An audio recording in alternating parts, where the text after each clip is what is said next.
Hi again, and welcome into the lesson number 6, called When and How to Move Your Pawns.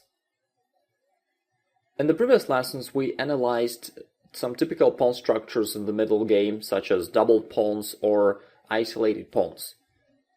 Perhaps you have noticed that in some situations, your pawns can be a power of your positions, and in other situations it can be rather a weakness. Therefore, this is a bit of a tricky topic and you have to be very accurate here. Maybe you faced sometimes the situations where you played against a much higher rated opponent, maybe a title player, and you noticed that you lost the game just because of your own mistakes. What I mean is, it was not that your opponent really played some brilliant moves, it was rather you making some mistakes which weakened your position and your opponent just took advantage of that fact. Did you ever face such situations? Well, I'm seeing such cases very often when I just analyze the games of the students.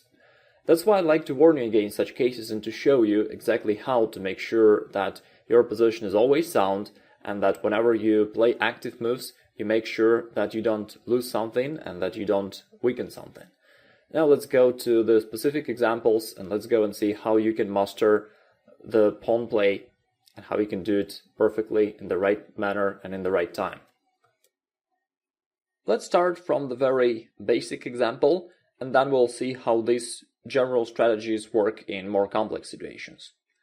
For example, white starts by advancing his e-pawn, and then after knight f6, white pushes his pawn forward to the 5th rank.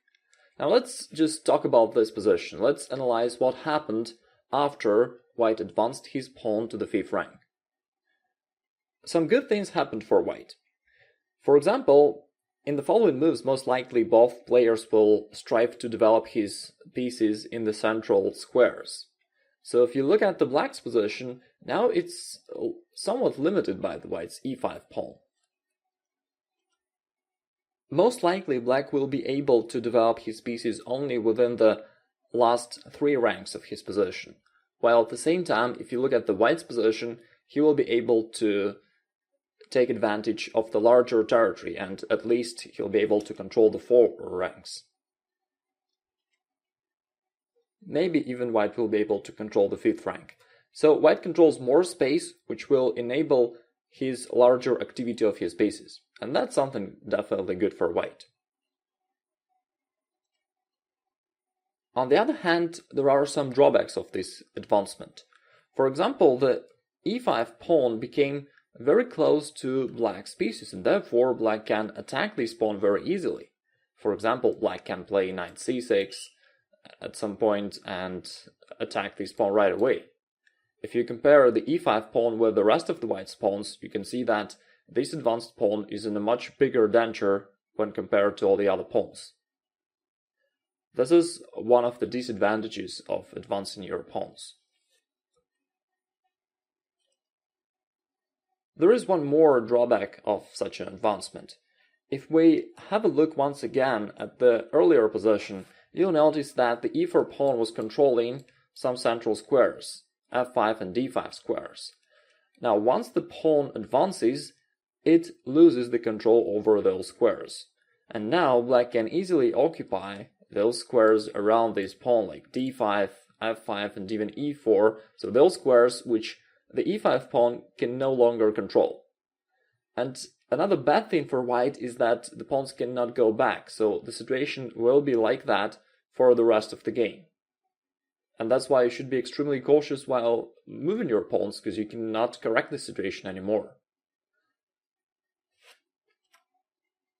To conclude, when you advance your any pawn, you gain some more space and eventually you gain more activity for your pieces, but at the same time, this pawn may become a target for an attack for your opponent, and your opponent may take advantage of the weak squares around and behind that pawn. That's why you need to know very well when should you move a pawn and when you should not do that. Of course, I'm talking not only about the e-pawn, this is the general rule which is applicable for any pawn for any positions. Here's a game between two former world champions. A white player is Maslov and black player is Karpov. This is white to move at the moment. he has the isolated pawn, the situation that we were discussing in the previous lesson, and right now white has a powerful way to take advantage of this pawn. Can you see it? Yeah, white can just push the pawn forward, taking advantage of the pin along the e-file. Therefore, black can't really capture the pawn, because in that case, white will checkmate black, and the game is over.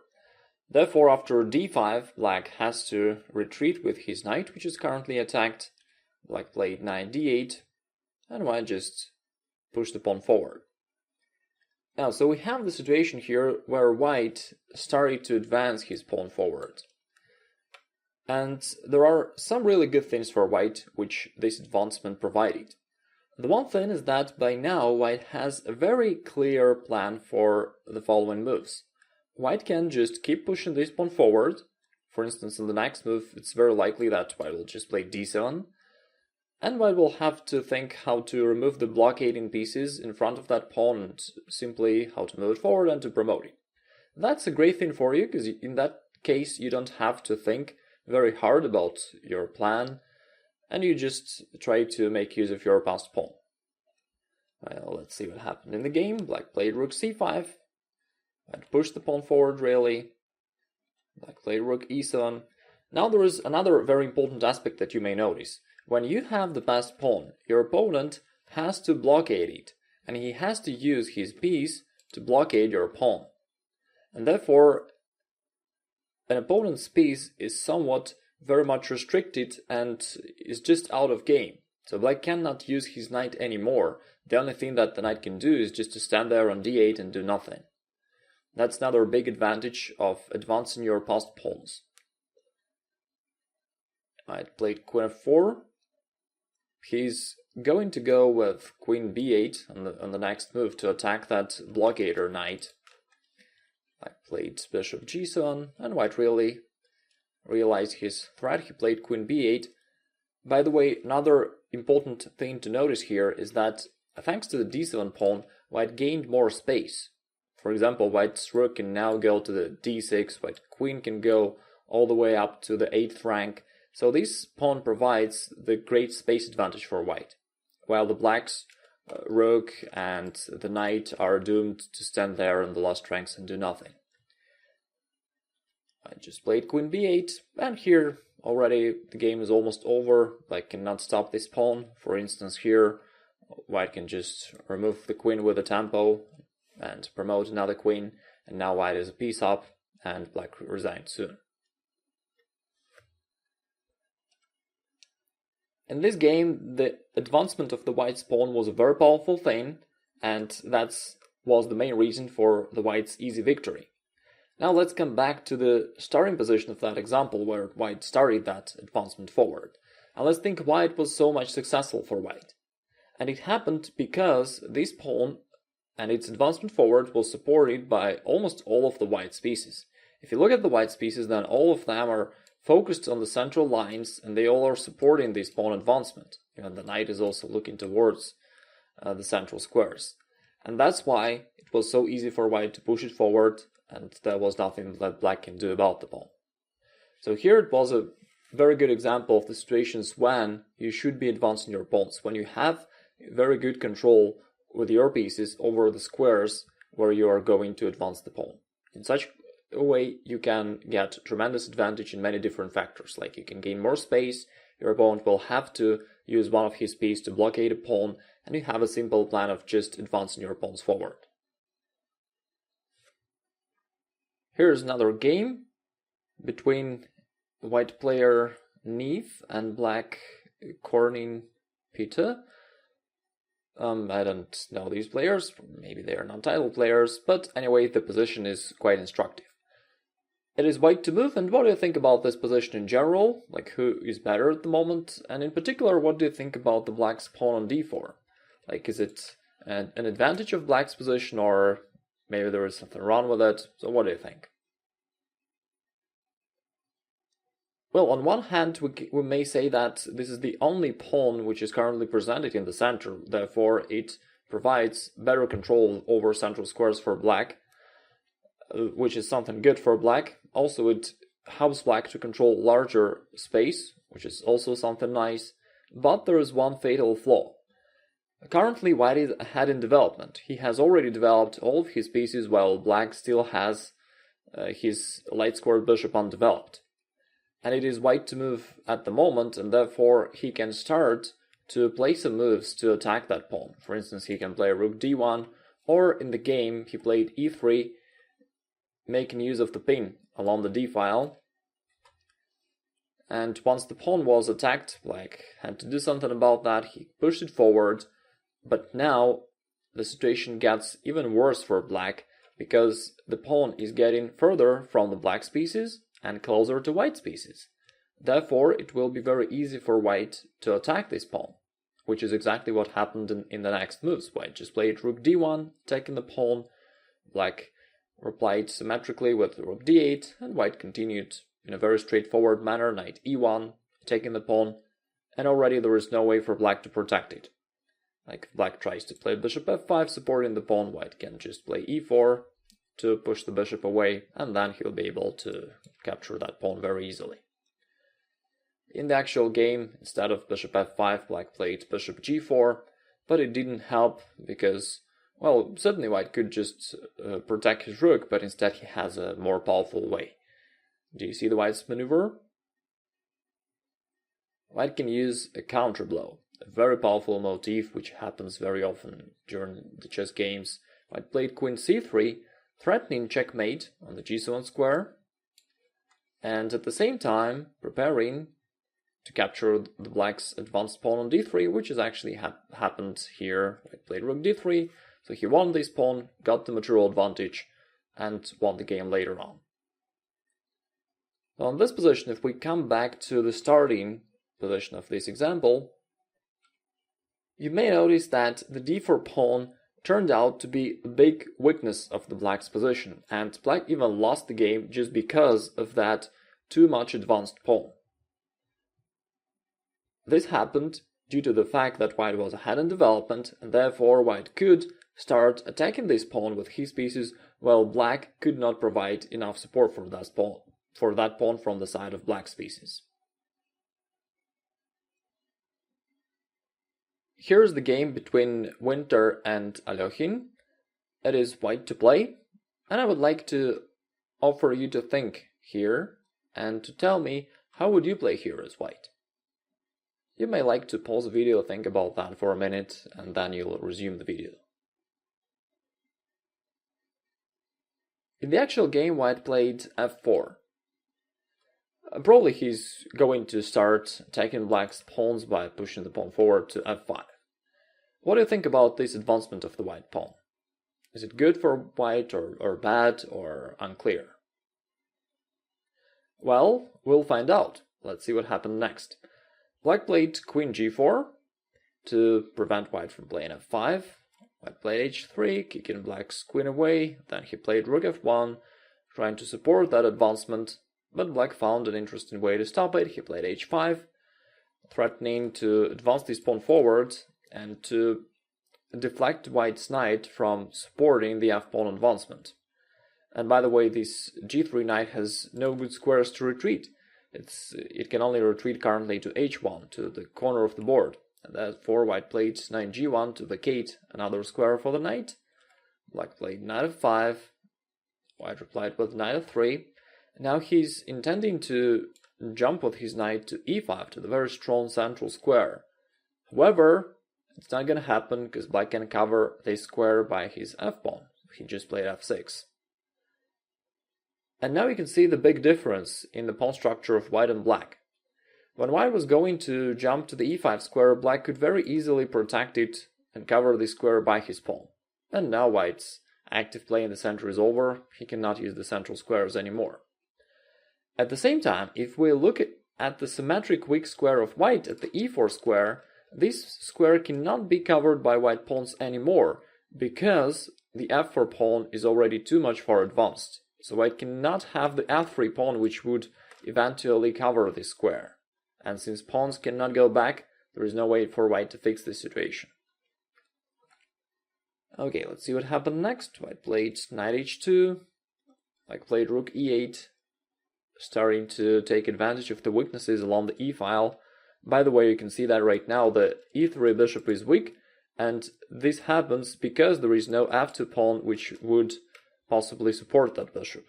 Now the pawn is on 4, so the e3 square is weak, and black starts to take advantage of those weaknesses. Then black doubled rooks along the e-file, and then he decided to triple his heavy pieces. Played queen f3, knight a5. Well, the game was not free of mistakes, but anyway, it's not so critical for us at the moment. We are just looking at the overall scenario of the whole game. Black played knight c4 anyway, because white cannot take the knight. In that case, black would just go for the direct attack of white's king, and the king will be checkmated very soon. Therefore, white cannot capture the knight, he has to do something else. So let's go back to the actual game. Here white played, instead of taking the knight, he played bishop c1, and black invaded through that e3 square, which was weakened by white when he pushed his f pawn forward. Now finally black could invade into white's territory through this e3 square. And all of a sudden white's position became hopeless. Now black is going to play queen d3. Oops, sorry. So here black is going to play queen d3, attacking the white's king and also the knight on e2. At the same time, the knight cannot really go back and retreat somewhere because it has to also protect the weakness on c3 and in some variations on f4, and white's position just collapses, so he lost the game very soon. As you can see, white lost the game, which originally was very much equal, just because he weakened his position by himself. So now there is no way for white to cover those weaknesses square, those weak square e4 and e3, and black could invade into white's territory and start his decisive attack. At the same time, if you look at the original situation, which we happened at the beginning of this example, the position was very symmetric, very equal, there was nothing bad for white here. But because white tried to be active and tried to attack something, he started to push his pawn forward, hoping for an attack, but it backfired. The attack didn't happen, and instead it allowed black to attack white's weaknesses, the weak e4 square and the weak e3 square, those weaknesses which could not be covered by white's pawn anymore. So that's a very typical scenario for the game actually, when you try to be active, you try to go forward, but as a result you weaken your position and it backfires, you lose the game in the end. That's why I'd like to warn you against such things. I've seen such games with a similar scenario very, very often, and that's why I'd like to warn you against that. So let's just look at the starting position once again and think what white should have done here. As you already know, before advancing your pawn, you need to make sure that your pieces can provide enough support for this pawn. Therefore, you need to compare an activity of your pieces and opponent's pieces on this area of the board where you're going to move your pawn. And in the current position, we can see that white's pieces are not active at all. Like the g3 knight is restricted by black's pawns, it cannot go forward at all. The e3 bishop is restricted by white's own pawns on f2 and d4, so the bishop is like a tall pawn. The e2 knight also has no forward squares to go to currently. The white's rooks are kind of passive, they are not doing anything. Therefore, if you look at the white's position, pretty much all of his pieces are not on the ideal positions, they are misplaced. And so what white should have done is just to care about his pieces, to think how to rearrange them, how to make them more active. Like there are a couple of obvious ideas about that. For instance, white could simply move his rook to the open file, like play rook e1. This is one of the easy ways to improve the situation for white. Another idea could be to play his queen to d2, preparing an exchange of his bad bishop to play bishop f4 and trade off the bishops. And in either case, white needs to move his piece and improve its activity. And then the situation remains to be approximately equal. And most likely it's going to be a draw in the end. Here you need to make a very important conclusion for yourself. Whenever you have a doubt of whether to move a piece or a pawn, in most of the cases you should move a piece. First of all, pieces are more powerful than pawns, and therefore it will improve your position more significantly. And at the same time, while moving a piece, you will improve your activity, make your position more powerful, and prepare advancement of your pawns on the following moves. So if you move a piece now and then start moving your pawns, then this advancement of your pawn will be more secure. It will be well supported by your pieces, and there will be no danger for you. In the current position, White did not realize this rule. He tried to be active. He played a seemingly active move f4, which backfired, and he lost the game badly. So this f4 move turned out to be a decisive mistake, and he lost the game because of his seemingly active intentions. Conclusions. When you advance your pawns forward, there are some good things for you. Firstly, if you have a strong passed pawn, it gives you a simple and clear plan to advance it forward. Secondly, when you advance your pawns forward, you gain more space, and therefore you ensure higher activity of your pieces. At the same time, you limit the activity and the available space of your opponent's pieces. Thirdly, your opponent has to use one of his pieces to blockade your pawn, and this helps you to somewhat cut off this piece from the actual game. At the same time, when you advance your pawns, there are some drawbacks. Firstly, this pawn can become weak. When your pawn goes forward, it approaches your opponent's position, and it gets easier for your opponent to attack this pawn. Secondly, the squares around and behind the pawn become weak. Therefore, your opponent might be able to place his pieces on those weaknesses. Lastly, whenever you move a pawn, this is a one-way ticket. You have no way back. So if you weaken your position and later on you find out that there is something wrong, you will be unable to fix the situation anymore. Therefore, it could become a decisive, fatal mistake. That's why before moving a pawn, you need to think twice and make sure that this is the right moment and the right plan. Now, what should you do about this whole stuff? Well, there are two practical rules that you need to always keep in mind while playing. The first thing is that whenever you move a pawn, before that, evaluate activity of the pieces. You need to make sure that your activity is at least equal to opponent's activity on this area of the board where you plan to move your pawn. Otherwise, the pawn will become a weakness, not your strength. Secondly, whenever you have a doubt or a choice between moving a piece and a pawn, move a piece. In the very most of the cases, this will be the right choice. Also, while moving a piece, you prepare advancement of your pawn in the future, because then it will be well supported by the pieces and it will become a power of your position. Congratulations for learning these new ideas. When they are explained, they may seem easy for you, but we have just analyzed the examples of games of grandmasters and high-rated players, and you see that they failed to follow these rules accordingly, and they lost the games because of that. And I think this is one of the really critical moments, because very often I notice that people try to play actively, they move their pawns forward, and their more experienced opponents just take advantage of that and win the games. That's why I really wanted to share this information with you, so that you can remember these ideas, keep them in mind while playing, and make sure that you don't make these mistakes yourself. And whenever your opponent does something seemingly equal and tries to just somehow move forward, expand, and gain more space, you always know that there is some drawback there, and you may attack and take advantage of it. Once again, congratulations, thanks for watching this lesson, and I look forward to talk to you soon.